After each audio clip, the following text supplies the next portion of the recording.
خوبه. میگیری؟ بله. خراب. نه خرابتر از خونه نیستی عزیز. هیچ.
چرا آواز میکنه؟ کجا اومدی؟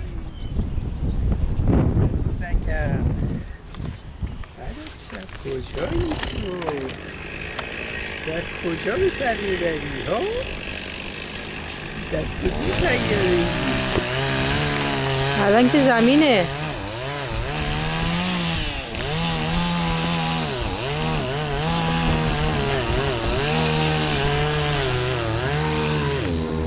مامان یاسا قبونیت برم خود گله بابا میخورمه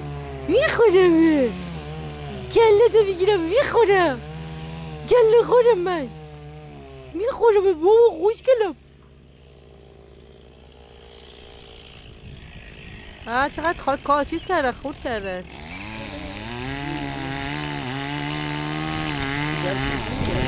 ها؟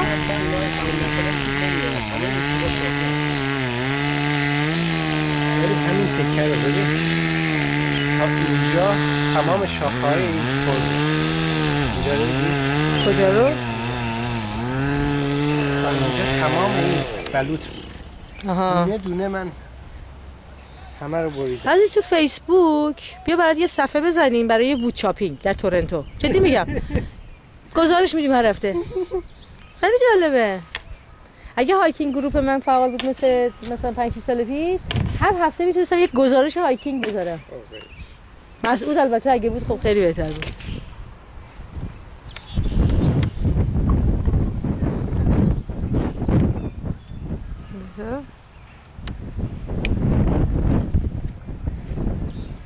چه هواییه.